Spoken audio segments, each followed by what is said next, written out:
I had a slight misprint in the bulletin and on the little thing that went across this morning because, as I always do, I forgot again that Esther actually splits Ezra. So I had Ezra 1 through 10 as what we were intending to look at tonight, but that actually is not going to be the case. But we're hopefully going to get through Ezra 1 through 6, and then that's where Esther comes into the picture. So we will be looking at Esther. Going to try. If we get there, we'll start Esther then after chapter 6 instead of the rest of Ezra, and we'll see here in just a few minutes, hopefully anyway, the reason for that. Just to refresh our memories a little bit. Back in 539 BC, that's Daniel chapter 5, the Medes and the Persians sacked Babylon, the capital city of the Babylonian Empire. And the king of the Medo-Persian Empire was Cyrus II. He is known as Cyrus the Great. He was himself Median and Persian, Medo-Persian descent. And his mother was the daughter of the king of Media back in time past. And his father was the ruling prince or magistrate of Persia. So his maternal grandfather was king of Media, and his father was a ruling prince or magistrate of Persia. Cyrus the Great reigned from 539 to 530, and he was succeeded by a number of Persian rulers, the third of which was Darius I, who is the Darius of Daniel chapter 6, by the way. Then Xerxes I, who is the Ahasuerus of Esther. And then 2 kings after him was Darius II, who is the Darius of Ezra, perhaps, and Nehemiah, I think it is. So there are believed to be three different Dariuses in the Old Testament. And Darius I and Darius II are the ones that play a role mostly in the narrative. The other one, I believe, is understood to be Darius the Mede, who received the kingdom in Daniel chapter 5, who was also known by other names.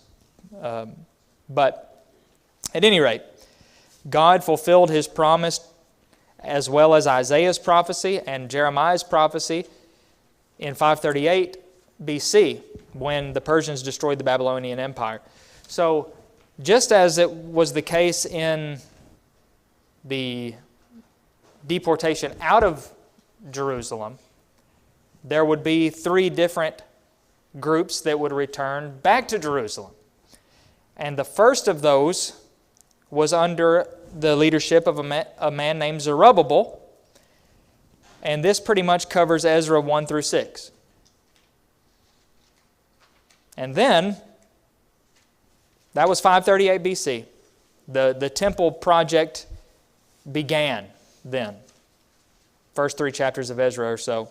And in 520 BC, there was a continuation of rebuilding the temple that was encouraged by Haggai and Zechariah. So Haggai, the minor prophet, and Zechariah, the minor prophet, fall into about Ezra chapter 5. Then 4 years later, the temple was completed. That's chapter 6. Then Esther happens. And the second return took place in 458 BC under the leadership of Ezra. And that's Ezra 7 through 10. And then the third return was in 445 BC, which is under Nehemiah.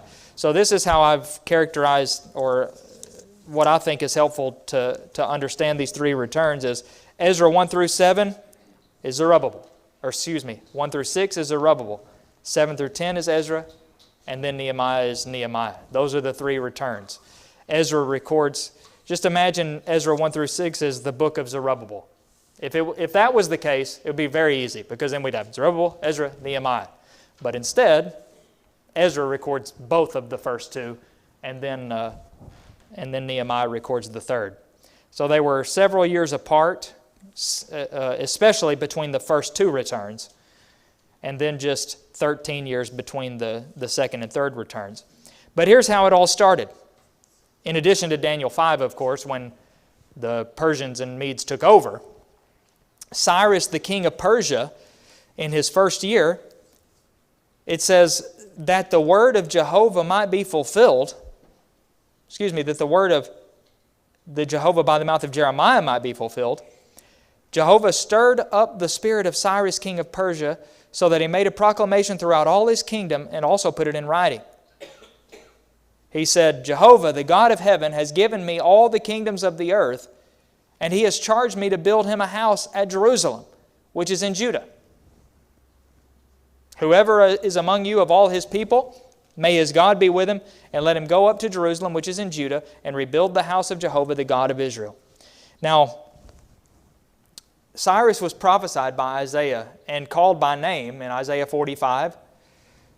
And as I've noted in the past, one of the worst chapter divisions in the whole Bible, because it's the end of 45 and the end of 44, Isaiah 44, and the beginning of chapter 45, that really just literally puts a slice right in the middle of the prophecy.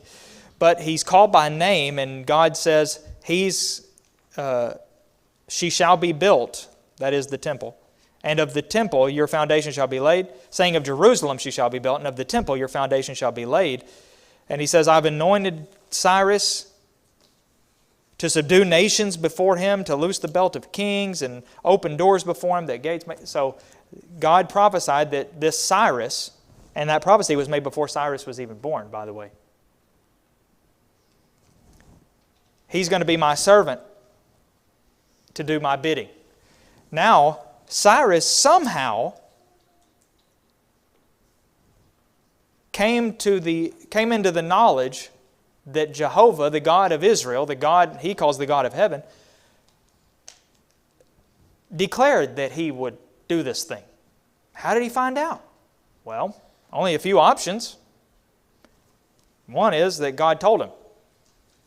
I don't think that's the most likely option, but it is possible. Another is that the Jews told him.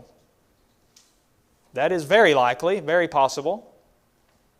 In fact, Josephus says that the Jews showed Cyrus Isaiah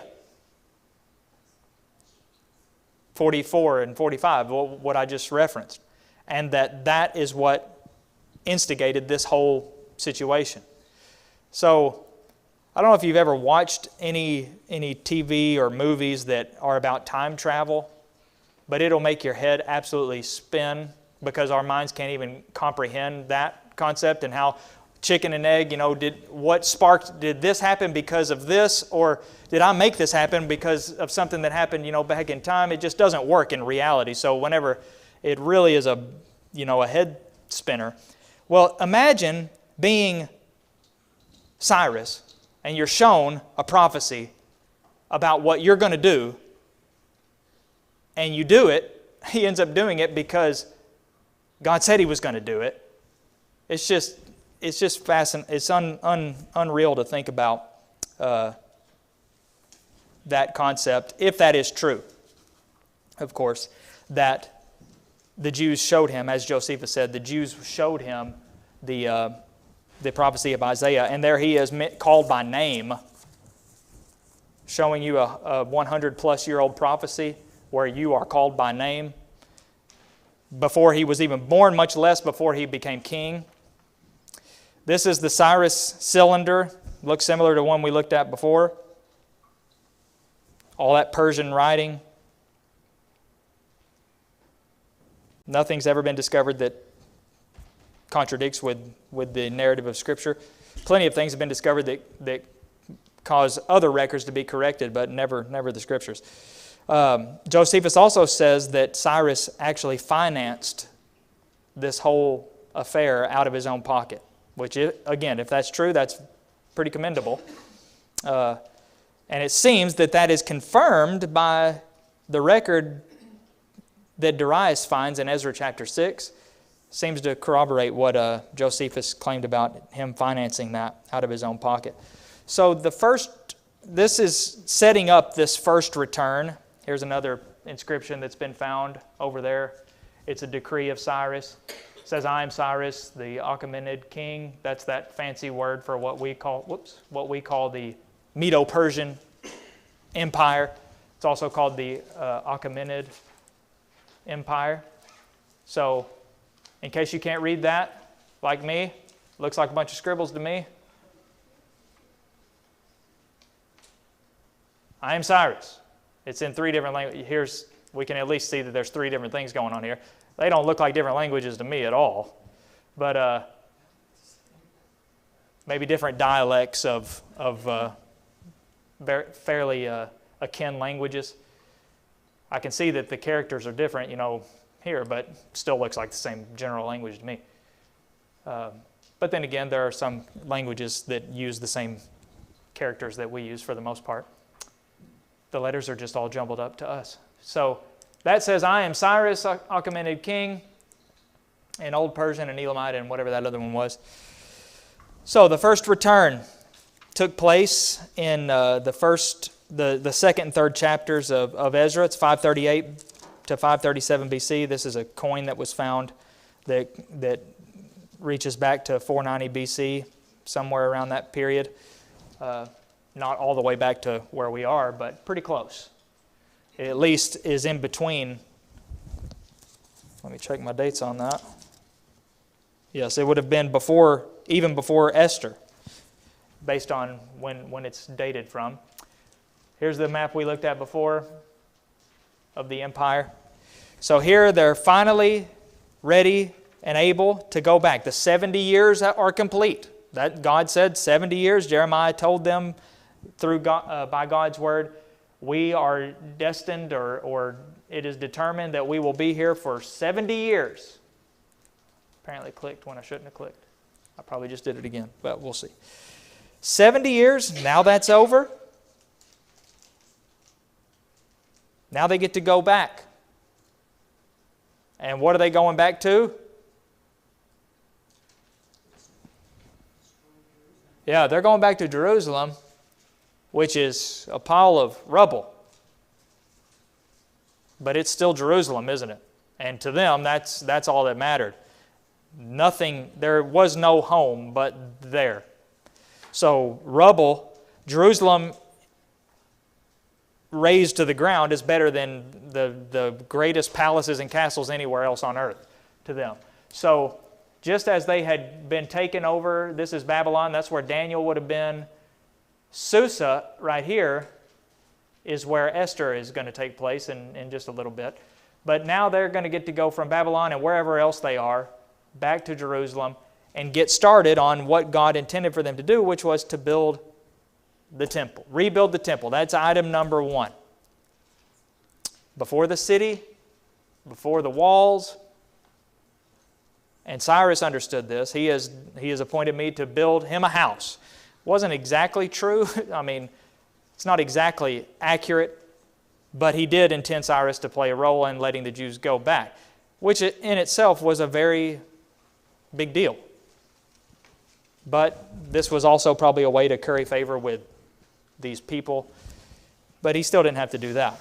Many kings would not have been interested in doing anything like that. A lot of trouble, especially financing it himself. So when all was ready, Cyrus let the first group go back to Judah, which is now, by the way, just a province of Persia.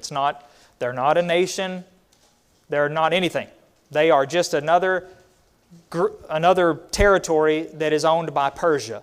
So they would not like that, but that was a reality that they had to deal with forever. They would never be a nation, independent nation again. So this chapter 2, consists of some lists. If you see it in your Bible, it's not exactly a riveting read. It's just a list of people and numbers. Sons of Elam, sons of, all these sons of sons of sons of sons of. And this is talking about these first returns. It says of priests and up to verse 35 is families of the people, then of the priests and Levites, then of the Nethinims and servants of Solomon, that's 43 through 58, of families who couldn't prove their Israelite descent, that's 59 through 63, and then it closes with a sum total of the persons and their beasts of burden. And when they get there, some of the heads of the families gave free will offerings for the rebuilding of the temple, and we're given the total amount. And when the time came, the people flocked to Jerusalem for the Feast of Booths. This is Ezra chapter 3. So things are looking up, as far as it has been in the past. This is a new day, a new dawn. They had not been able to do things like this, for the Feast of Booths. It had been 70 years, which is most likely the lifetime, not in any of the people that are returning, most of them's lifetime. They would not have ever celebrated the Feast of Booths. Mm-hmm. But going through all those names, it's like right in the middle of this big plan of God are individuals who God knows their names. Mm-hmm. And like with this morning when you were talking, there's a book that I've got to read again by Brother Baxter. Every life is a plan of God, which bears fruit then in Esther. It's like going through this big plan and then you get into, nuts and bolts of people. And I think we all struggle with the fact of realizing, I think that's why Jesus had to teach about the Good Samaritan, that your neighbor is whoever you come across. You refer to it as a sphere of influence. When I lived in Chicago, nobody spoke to anybody. They didn't even make eye contact. You just kept walking and you didn't look right or to the left. And my friend and I laughed at this one lady taking our money because we would say hi and she just ignored us. And I thought, that's the way we go through life. We don't see people, nor do we see the plan of God because we don't bother to look. Yeah. So our neighbor is anybody we come into, and anybody we run into, we have influence on, positive or negative. It's just a given. But God knows our neighbor in this big plan. Every little detail, yeah. And so, I don't like reading all these things, but I know these people. Yeah. He did. And you can't pronounce half of them, so. Yeah. But he did. Yeah, God knows. God knows everybody.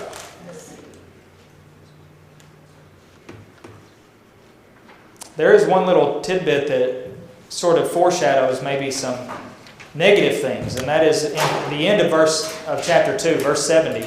It says, "Now the priests, the Levites, some of the people, the singers, the gatekeepers, and the temple servants lived in their towns, and all the rest of Israel in their towns." Now, that seems to maybe hint towards something that's about to happen. There was more than enough room for the small amount, relatively speaking, number of people that returned, for everybody to live together in the same general spot. But it seems that wasn't the case, but that they spread out maybe a little too much. Because what ends up happening next, and by the way, only 341 Levites returned.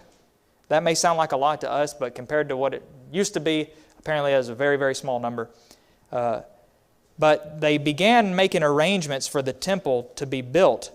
However, it wasn't for another 2 years that they actually started building the temple. They started the work. That's verse 8. "Now in the second year, after coming to the house of God at Jerusalem, in the second month, Zerubbabel, the son of Shealtiel, and Jeshua, the son of Jozadak, made a beginning of the work." Now this is where Haggai, the first 2 chapters of Haggai, come in to the picture. Haggai, we can paraphrase Haggai pretty easily. It's get off your rear end and get to work. That was Haggai's message. Get busy. God told you to come here and build this house, but you people have been too busy working on your own stuff. They were building their houses and not worried about God's house. And the whole point of them coming back was to build God's house. So Haggai, God sends Haggai to them, who essentially was the first post-exile prophet. Post-return prophet, I guess, if there's a difference. To say, hey, it's been 2 years, and you're still not working. You haven't even started the house to build my house yet. So you better make that right. You better fix that. So that's Haggai. It falls right into this section here, telling the people to get busy. They finally did get busy. They finally did finish the temple several years later, about 16 years later, because once they started, then they started to be opposed by some natives. There were people there now, some neighbors, and they caved because of the pressure. So finally, after more pressure and more encouragement, they finally started the work and finished it about 516 BC after that persecution. And it is believed that these people that were opposing the work were sort of the ancestors of those who would come to be known as Samaritans. So, where the Samaritans come from? Well, you'll never find that word in the Old Testament, but these people are believed to be their forebears, right here. Whether or not that is directly able to, have a line directly from one to the other, I don't know, but that is believed to be where they descended from. So the Darius of Ezra, Haggai, and Zechariah, like I said, is not the Darius of Daniel and Nehemiah. There are 3 different ones. But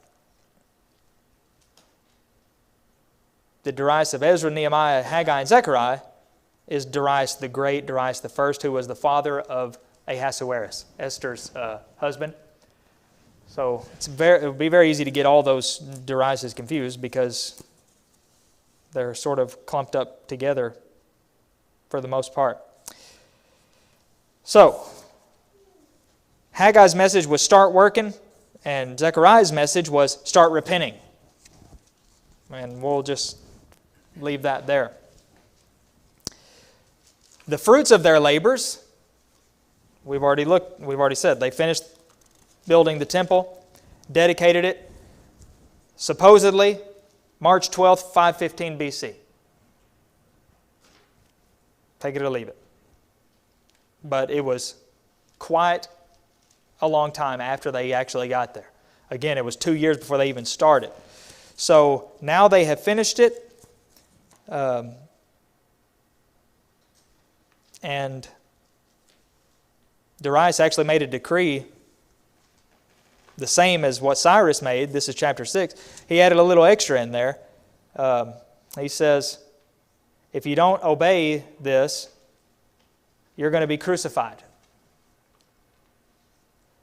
Fun fact, the Persians invented crucifixion. Thank you, Persians, I guess. I don't know. It's their favorite form of punishment because they invented it. The Romans perfected it, made it as awful as it could be, but it originated with the Persians. Yes? In Ezra and also in Esther, there were books of record that were kept on this stuff. So that's how they would read what happened and what was to happen. So it had to have been written down somewhere.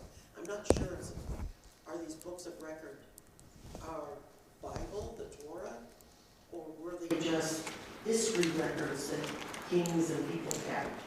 What records are you talking about? Well, Ezra, it said in order to make search, in order that such search may be made in the book of the records of your fathers. And you will find in the book of the records and learn that this city is a rebellious city or whatever. Oh, with the opposers? Remember, that's how Xerxes realized that Mordecai had done a good thing. somehow somebody wrote it down that Mordecai saved it. Yeah. And when he wasn't able to sleep and he read these books and things or whatever. Yeah, that was the records of, the Persian kings. They would record all this stuff, bookkeepers. So it was the kings that kept these records. Yeah, in that case, with Mordecai's situation, that was the Persian. Where were you? What was that? Where do you read from? Which chapter? Ezra 4. And it's when they were trying to convince him to put a stop to the work. And then it tells him verse 15. That he search it. In the book of records of your fathers. Mm-hmm. So that would seem to indicate the same thing, that it was the records of the Persian kings. That what was included in there, I don't know, but apparently they thought there was enough in there about this people that Jerusalem historically is a rebellious by their definition, and that I don't know if there's any merit to anything they're saying, because they're already biased, purposefully trying to put an end to this work because of personal reasons. So I think it's the devil having a war. I mean, they were just angels of the devil. Yeah. Maybe. They're certainly working, whether they're trying to be or not, they're working against God's plan. So that pretty much puts them in that camp, whether they intended to be or not. You said about the book of Revelation. You just look over it over time after time after time.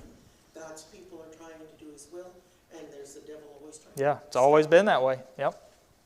There's God's work and all that is against it, and you're on one side or the other. Whether you realize it or not, you can be on the devil's side and not even know it. So the temple's finally finished. They sacrifice all these oxen and other animals. Just to give a contrast, Solomon offered over 200 times more sheep and oxen than were dedicated in this case. Just sort of gives you an idea of just how little, for lack of a better word, how lesser Israel is now. Just like when they finished the temple, they realized how meager it was compared to the old. And while there was weeping for joy, it was mingled with weeping of sadness, because the oldest of those who returned realized this is nothing compared to Solomon's temple. And as far as I'm concerned, I think God would have preferred it that way, because just that very fact just shows that they were already still hung up on the aesthetic beauty of it and that kind of thing. And it's bigger than that. It's more than that. Should have been. So, even the next month, they observed the Passover, 515 BC, the first one since the temple was reconstructed. And it really ends happily. The Jews rebuilt the temple. Further restoring of worship is happening. However, they're no longer a kingdom, like I said. Nothing more than a province of a heathen nation. But there is this underlying hope from the prophets that soon God will establish His kingdom. We can't forget Daniel prophesied that during the captivity, that there is coming a day when God will establish His everlasting kingdom, and it's going to break in pieces all these kingdoms, and it will never be destroyed. So that is the hope that will keep the hearts of the Israelites going for centuries to come. The sad thing is, they were always looking for the wrong kind of kingdom. They didn't understand the nature of this kingdom, but that hope that is found in the prophets was still there. This is where Esther comes in. So that's Ezra 1 through 6. That's the first return under Zerubbabel. 537 or so BC. Now Esther, which is one of the most beautiful narratives ever written. It's the only book in the Bible that does not have God in it, as far as the word is concerned. It doesn't have the name Jehovah in it, and it doesn't even have the word Elohim in it. So God, by His proper name, if we want to call it that, It's what God seemed to call it. And God, by His indirect name, or title, God, neither of those are anywhere in the book of Esther, and it's the only book in the whole Bible where that is the case. And I believe that was on purpose, that the Holy Spirit did that on purpose. But even though the word God or the name Jehovah is nowhere to be found, God's presence is felt in Esther at least as much, if not more, in Esther than any other book, because it's just a fascinating, I don't want to call it a side note, but it is not in direct line with the rest of what's going on, but it takes us across, whereas in Ezra 1 through 6, we're in Jerusalem, which, once all that pops up on the screen, is this black dot here. And then now we're transported all the way over to a place where there are some Jews who did not return to Jerusalem, because only one group had returned at this point. And the Persian Empire had a lot of capitals, as you can see. Summer capital and a winter capital and a ceremonial capital, they've been called. All these capitals. During the summer, I guess the royalty would come here, and then during the winter they'd come to Susa. Well, Esther takes place in Susa. Daniel takes place in Babylon. Ezra takes place in Jerusalem. Esther takes place in Susa. And the king is called in the Bible Ahasuerus. He is known also as Xerxes the First. That's who he was. Xerxes the First. We've talked a little bit about him in the past and recently in our study on Wednesday night, All the Men and Women of the Bible. He was a total lunatic. Psycho. In the extremist extent of the word. And evil to boot. Just to give you an example. There was a rich man, Lydian man, named Pythias, who once contributed an enormous sum of money to help Xerxes' army of 1 million men march into Greece. Okay?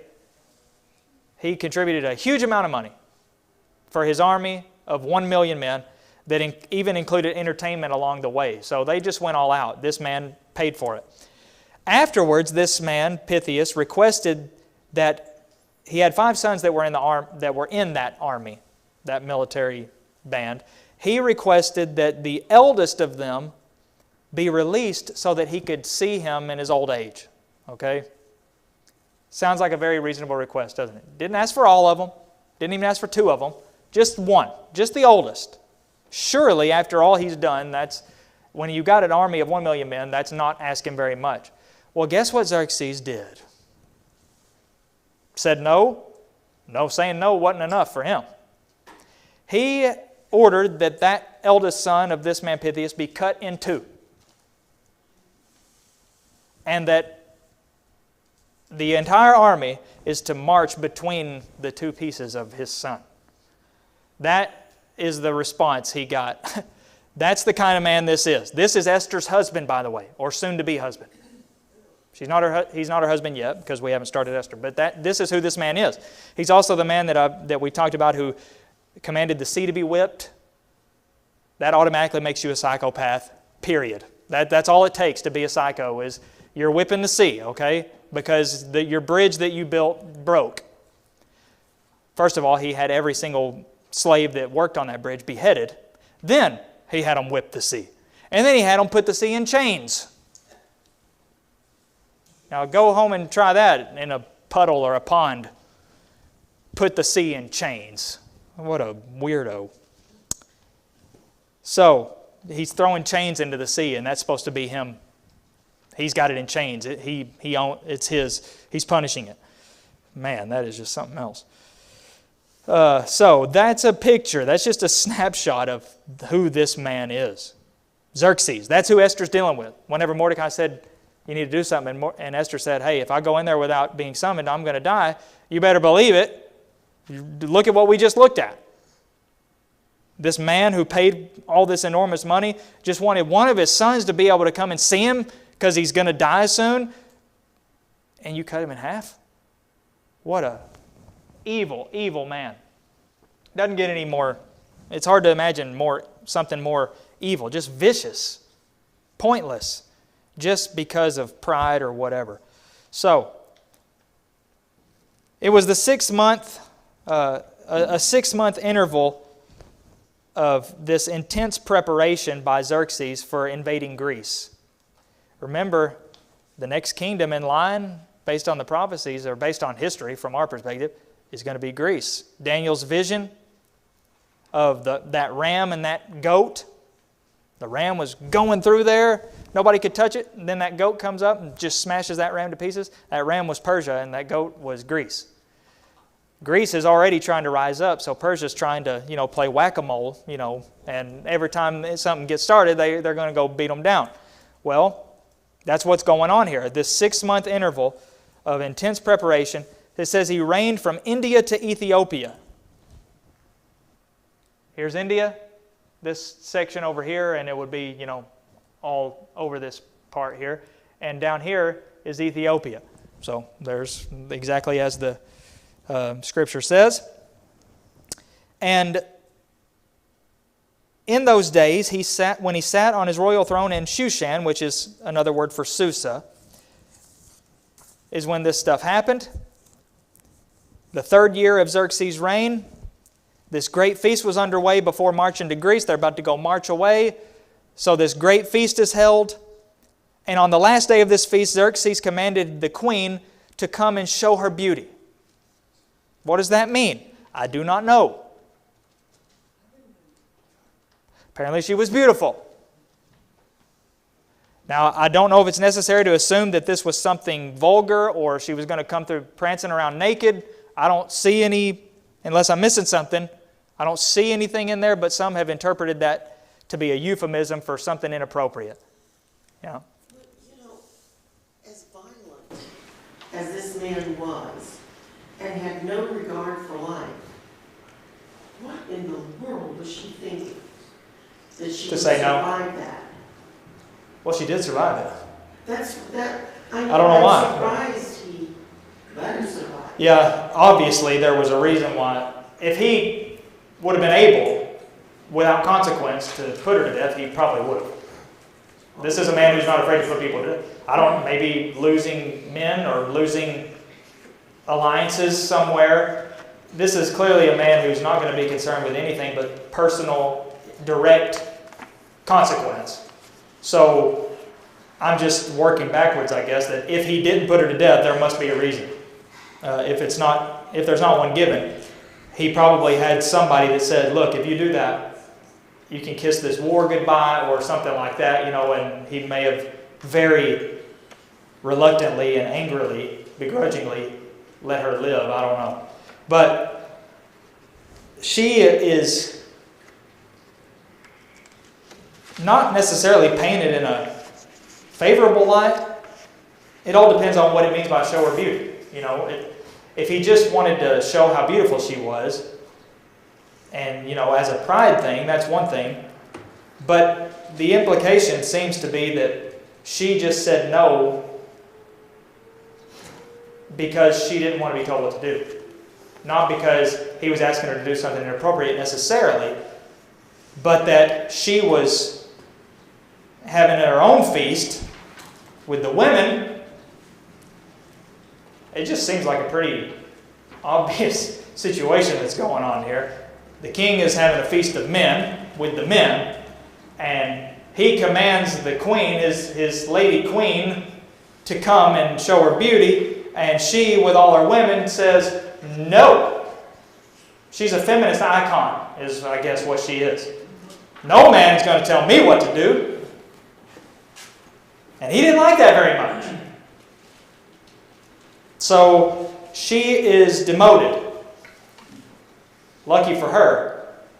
That's the greatest favor he probably could have done for her. Not that necessarily she would have been free to go and do as she pleases. But if I was her, I would be thankful that I'm not his queen anymore, personally. Although, for all I know, it could have been much worse for her after she's not the queen anymore. But at any rate, this made an availability, an opening in the queen. She was deposed and banished to prevent other women from viewing and treating their husbands with contempt. That was the reasoning. He wasn't totally wrong there, to be completely honest. But if that is the example that she set, that's how he took it anyway. So 4 to 5 years lie between Esther 1 and Esther 2. What we just looked at sets up the whole thing. This is the setting, at least. Doesn't set up everything that's going to happen. The queen is deposed, demoted. There's no queen of the Persian Empire. The king of the Persians, the king of the world, for all intents and purposes at this point, needs a queen. So what are they going to do? They're going to... and during this 4 to 5 year period between chapters 1 and 2 is when the infamous Battle of Thermopylae happened. Have you ever heard of the Battle of Thermopylae? You probably have, even if you don't realize you have. It's that legendary war of the 300 Spartans. You know, this is Sparta. Have you seen that? Have you heard that? I have. You should look it up. It's very entertaining. And then he kicks the man into the well.